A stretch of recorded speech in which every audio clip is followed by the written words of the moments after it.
Good evening and welcome to the 576th episode of Travel Itch Radio.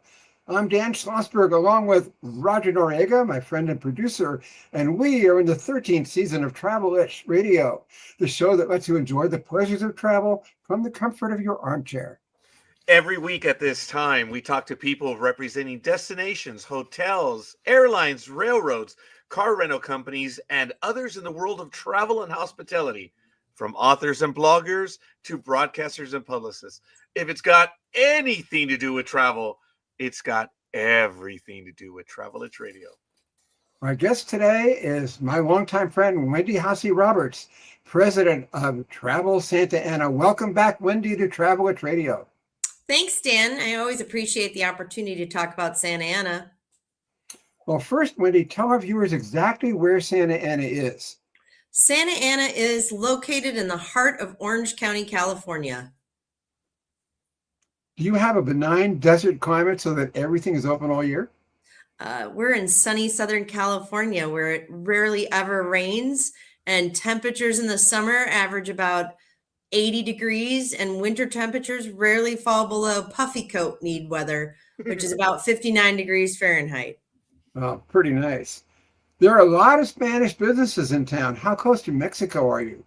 Tijuana is less than about 100 miles from Santa Ana, but our population is 78% Hispanic, which is reflected in our businesses, restaurants, and events. And speaking of Mexico, what is the Michelada? I hope I pronounced that correctly. Michelada. No, you mispronounced it. It's michelada. Okay, Michelada. Okay. Michelada. It's a local favorite, so tell us what it is. The michelada is an iconic Mexican cocktail that originally consisted of just a Mexican lager with lime juice and a salted rim, but over the years, assorted sauces, chilies, and spices have been added. Oh, yeah. Is there actually a Michelada guide that tells visitors where they can taste it? Yes, there is. Everyone is familiar with a margarita trail, but we wanted to introduce visitors to the michelada. We've curated more than 24 Santa Ana restaurants and bars that serve their own variation of the michelada into a guide that can be found on travelsantaana.com. We'd also like to hear about the Alta Baja Market's Topo Chico mocktail, Cafe Cultura's inventive flight of four flavors, and El Barco Mexican Cantina's spicy mix with shrimp garnish. So Alta Baja Market offers fun michelada options using juices like passion fruit that you can substitute for beer. Passion fruit, and then you can substitute the beer for the sparkling water Topo Chico, and that makes a mocktail version. The Cafe Cultura serves a flight of micheladas that includes a classic version, a tropical, a spicy, and a mango flavored one. And El Barco Mexicana Cantina uses beer from the local brewery Cervecito and house-made michelada mix, and they garnish it with a jumbo shrimp. And the picture on our website doesn't do it justice. By the way, I knew I should have taken high school Spanish instead of French. We're talking with Wendy Hasse Roberts of Travel Santa Ana. Would you tell our viewers about Santa Ana's culinary passport, and what are some of the local favorites and must-try dishes? Sure. Every destination seems to have a taco trail. And while our city's population is 78% Hispanic, we wanted to not only highlight the best Mexican restaurants, but our diverse culture, which also includes Asian and Native American. For example, Wynn's Kitchen reflects our Vietnamese community, and their must-try is the NK garlic noodles. You add your choice of protein to this dish, and it's rich and savory. Another favorite is Perla Mexican Cuisine, which is one of our most popular restaurants. And the must try that we've identified is their decadent lobster tacos. Seriously, they're so good. But personally, my favorite is the salmon tacos. Speaking of now I'm hungry. It's really difficult to highlight just a few when we have close to 40 restaurants in the culinary passport, and more are being added. Is each restaurant reflective of the city's diversity and have its own story to tell? Yes, we've identified at least one restaurant that reflects each culture in Santa Ana. And while the majority are Mexican, we also have Japanese, Korean, South Pacific, and more. The restaurant listings we've offered tells what makes the restaurant special, whether it's family or woman owned, originated as a food truck, we tell their story.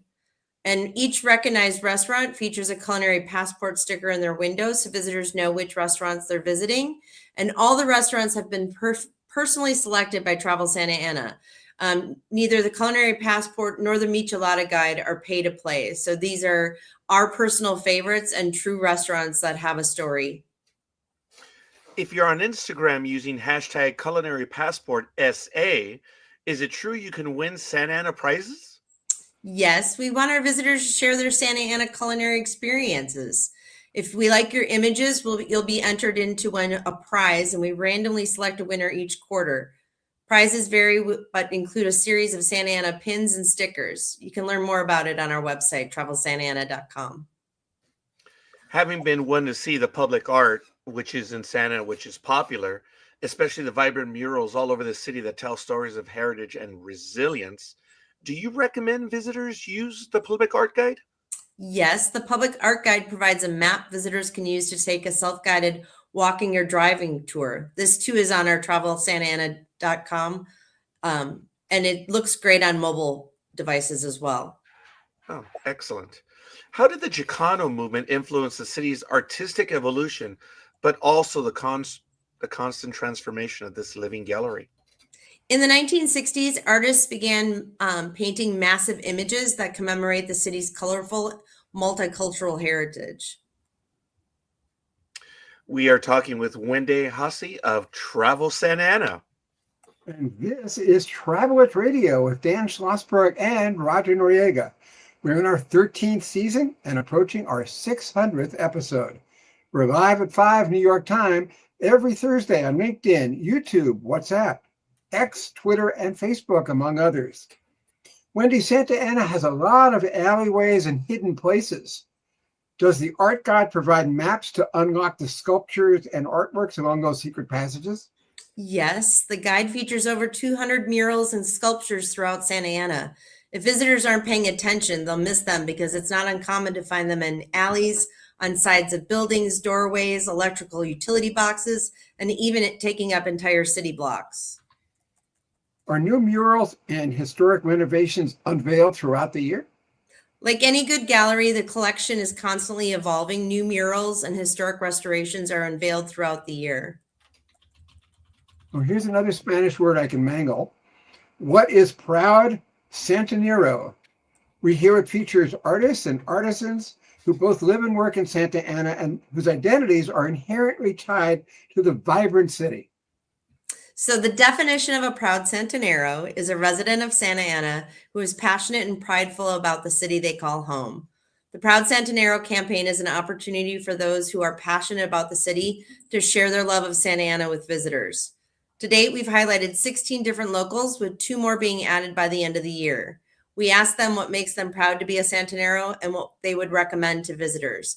And honestly, their answers are genuine and heartfelt, and to tell a nice story about what they enjoy about the place they call home. Is it fair to say Santa Ana is a community united by originality, with each place as unique as each person? And can out-of-towners catch an advanced briefing on video? Yes, we are a destination of creatives who are all original, and their shared love for their community is what unites them. Visitors can check out our Proud Santanero series on travelsantaana.com and also on our YouTube channel. Okay, I had to ask this question. What is the story with cannabis tourism, both in Santa Ana and in Orange County? So Santa Ana was the first city in Orange County to legalize cannabis dispensaries. And we've taken an opportunity to highlight cannabis tourism and have a designated landing page on travelsantaana.com that provides information like know before you go and offers listings of the dispensaries that provide an experience, like Planet 13, which offers a sensory experience with the interior showcasing palm trees, an ocean shoreline, and an octopus mascot. Our city has also legalized consumption lounges and a future 2-day event, and we'll continue to feature these as they are developed and confirmed. How about products and produce made by locals? Yes. My Green Network is an incubator for local artisans looking to create cannabis products. and a few of the dispensaries sell these locally made products. And it looks I like can't it's wait for you easy. to pronounce the. Oh, okay. Well, it looks like it's easy to get places because you have a train that goes right to Santa Ana, north and south. Is that how it runs? The Amtrak, yes. Yes. So do you get a lot of people, a lot of out of towners arriving by train? We get a fair share of out of towners, but a lot of people commute. It goes to LA and Southern California as well. So a lot of commuters. We're talking with my friend Wendy Hasse Roberts of Travel Santa Ana. Because of the great weather mentioned previously, Santa Ana has lots of festivals that seldom have to be canceled or postponed. Please tell us about the Blading Cup and the Fiesta Patrias and the Dia de los Muertos festivals. Roger, good job. I was hoping that Dan would be pronouncing those. That's why I gave that question to Roger. Well, the Blading Cup debuted in 2011 and has evolved from a local skate ramp showcase in downtown Santa Ana to an internationally renowned event. What started with a few ramps and vendors has now expanded to take over multiple downtown locations and attract competitors and spectators from over 20 countries. It's really a dynamic weekend that boasts a vibrant trade show where skaters can interact with pros and explore new products. It's typically held in November. It was just earlier this month, but 25 dates haven't been announced yet. Wow, that's good to know. And Fiesta Patrias is dedicated to honoring the independence of various Latin American countries, including Guatemala, Costa Rica, El Salvador, Honduras, Nicaragua, Chile, and Mexico, and our city's rich cultural tapestry. The city hosts this event in September, and it includes a street fair, vendors, live entertainment, and a parade and a traditional El Grito de Ceremonia.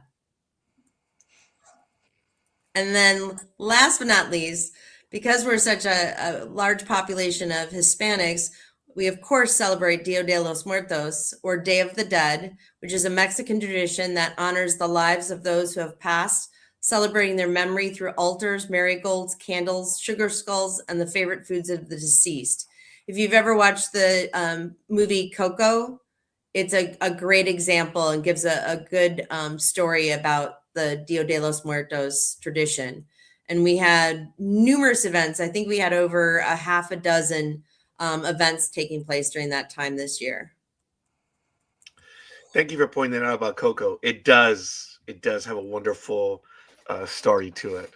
Would you also tell us about, oh, by the way, hold on. Mitch, Dan, it's Mitch Ilata. Okay, try it that way. All right, sorry. Tell us about the Alta Baja Market, Blue Lot, and the Lion Air Museum, if you would, please. So Alta Baja Market is a specialty grocery store. It's a combination of a grocery store, cafe, and a community space that celebrates the foods and crafts of California, Mexico, and American Southwest. They have one of the largest collections of Mexican wines in the U.S., and visitors can join their wine club and have wine shipped home. The Blue Lot was actually a parking lot that's been transformed into a street art gallery dedicated to preserving the city's history, culture, and heritage. And the Blue Lot is also a location that hosts night markets and food trucks. And the Lion Air Museum is comprised of authentic aircraft, rare vehicles, and related memorabilia with an emphasis on defining the event of the 20th century, World War II. One of the rare vehicles on display is Adolf Hitler's GR touring wagon. Yes. Since Dan and I are both pet owners and animal lovers, we'd love to hear about the Santa Ana Zoo. I understand it has 120 species, including some of the smallest monkeys in the world. That's correct. It has the golden-headed lion, tamarins, which are one of the smallest monkeys in the world. The air that the museum is named after, one of the stipulations that he had when he donated the land to the city was that they had to have 50 monkeys at all times. Now, whether those are alive or included in the 50 monkeys Ferris wheel is left up to interpretation. But the zoo also features a family farm with goats you can pet and feed, a train ride, and a carousel featuring endangered species. They'll be opening a really cool river otter exhibit next year. Oh, excellent. It's good to know. Since Peter Greenberg is a colleague of Dan and a friend of Travel H Radio, we're happy to mention that Santa Ana will be featured in an episode of Peter Greenberg's Hidden Gems. Yeah, we hosted Peter and his crew earlier this year, and the episode featuring our Alta Baja Market, Lion Air Museum, Them Skates, Suavecito and Cervecito, and the zoo will air in early 2025. You may have just answered this one. What will be featured in the segment? Oh. Yeah. Yeah, we can go on. I'm sorry about that. No, not at all. Yeah. That was funny, and I love to do that deliberately. I apologize. We are talking with Wendy Hasse of Travel Santa Ana. Well, I would like to know more about your zoo, Wendy, so please tell us. Well, like I said, the zoo has over 120 species of animals.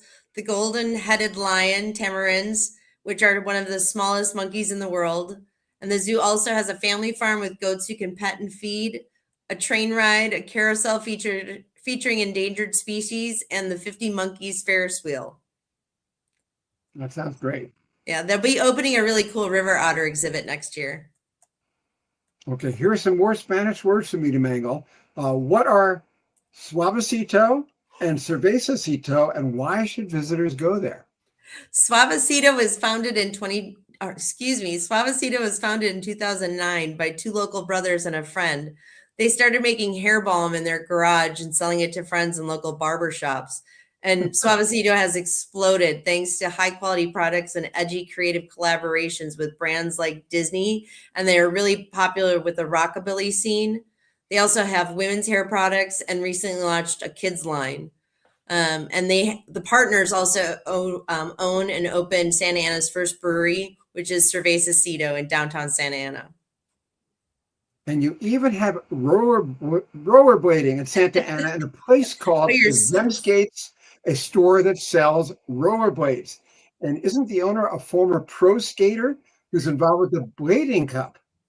Yeah, I think it goes by, I think the cool kids call it inline skating, but it is popular in Santa Ana. And in the mid-90s, the inline skating scene was emerging as a fresh and exciting alternative to more popular sports that were in California, like surfing and skateboarding. And Santa Ana provided that perfect, edgy kind of backdrop for trick and street skating, for the trick and street skating scene. That's a mouthful. Them Skates is a store that sells custom skates created by our former pro skater and Santa Ana resident, John Julio. John is the founder of the Blading Cup, the event I mentioned earlier, and will be featured as a proud Santanero in our campaign later this year. So on Halloween, they had to say trick or treat. Is California your major market? And how do visitors get there? Plane, train, or automobile? Yes, California is one of our major markets, specifically the Bay Area and San Diego. And yes to all. We're conveniently located to all major freeways, and we have that train station we talked about, along with several airports in the area. Just so out-of-towners will know, where is the nearest major airport? John Wayne Airport, which is recognized by SNA. It's located actually in Santa Ana and is less than 5 miles from most of our hotels. I was going to ask you, where can people stay? Do you have hotels and resorts of every size and description? We have 17 hotels in Santa Ana, including an Embassy Suites, 2 Courtyards, a DoubleTree, a Holiday Inn, and a recently renovated and rebranded Hotel Zeza, which is also a DoubleTree. All our hotels are name brands from full service to economy. We don't have any resorts. Okay, Embassy Suites is one of my favorite places. A lot of room, nice breakfast, manager's reception in the afternoon. Pretty much standard everywhere, but it's really very relaxing to stay there. Yeah, the Embassy Suites is one of our largest hotels, and they're actually going to be going under renovation. So we'll have a new product to present to visitors. Oh, that's good. What is peak season in Santa Ana, and what is bargain season? Well, there's really no bargain season because it's always sunny in Southern California. But I would say March and April tend to be busier due to spring break, while October through December are less busy. Before I ask you if there's anything you want to add, our viewers and listeners would like to know about your background, Wendy. I know that you weren't always from there. You came from the Midwest. I did. I was born and raised in the Milwaukee area and represented Visit Milwaukee for my first 6 years in my career of travel and tourism. And I've now been a California resident for about 17 years. Okay. And now, is there anything? I'm sure there's a lot you'd like to add. Well, I just encourage visitors to explore travelsantaana.com to learn more about our vibrant and culturally diverse destination.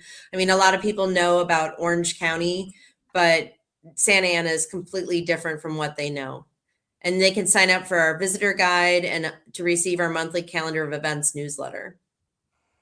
And I know that sometimes you promote Santa Ana by going to shows such as IMM, IPW, and others. What's upcoming on your calendar?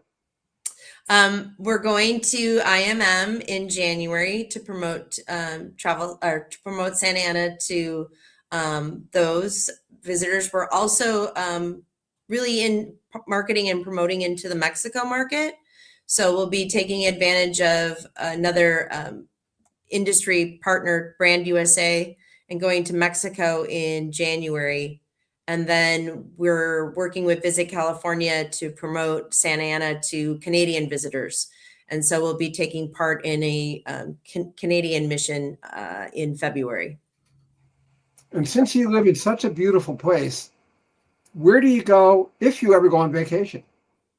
Where do I go? Yeah. Well, my last real vacation was Vietnam and Cambodia, which was a year ago, December. I just got back from Istanbul, Turkey, but that was part of Society of America Travel Writers. So my next vacation is probably going to be London because my daughter-in-law is going to be relocating there for a time, and neither my husband or I have ever been to London. So we're looking to do that next November so we can take advantage of the holiday markets. So you paid to go to Vietnam, and I know people who paid not to go to Vietnam. Yeah. Wow. Couldn't resist. Okay, how do Travel Witch Radio listeners learn more about Santa Ana? It was on our screen a minute ago, Roger. TravelSantaAna.com, and they can also follow us on Instagram and Facebook at Travel Santa Ana. That's great. Wendy, anything you'd like to add before we close? This is our last show of the season, so thank you so much for being our guest. Well, I always, like I said, I always appreciate being on the show, and I thank you for the opportunity to share Santa Ana with your listeners. And it's already Thanksgiving next week, and the holidays are right around the corner. So happy holidays to everyone.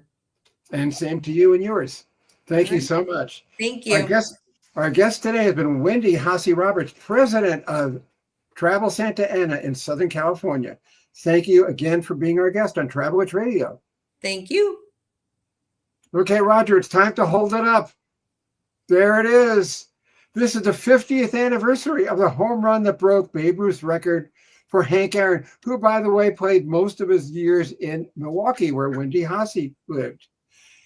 This is also your chance to share the excitement with my book, Home Run King, The Remarkable Record of Hank Aaron, featuring a foreword by Dusty Baker. This 256-page hardcover explores Aaron's contributions, not only as a home run hitter, as an athlete, and as an advocate for civil rights. That's Home Run King, The Remarkable Record of Hank Aaron, a great holiday gift. Not too early to buy for Christmas. Oh, yeah, and there's a picture of me when I was about, 25 or so. Wow. And I'm with Dusty Baker there when he was a rookie with the Braves in 1972. So hard to believe he's managed 4 clubs, taken 5 clubs into the playoffs. That is a major league record. Anyway, that's it for this edition of Travel Witch Radio. And this concludes our broadcast season for this year. We'll be back in January with more great episodes, live at 5 East Coast time every Thursday. Now, this is Dan Schlossberg, along with my friend and producer and driver, Roger Noriega, saying thank you for your time this time. Until next time, happy Thanksgiving, happy Hanukkah, and Merry Christmas to all. Good night and stay safe. Bye.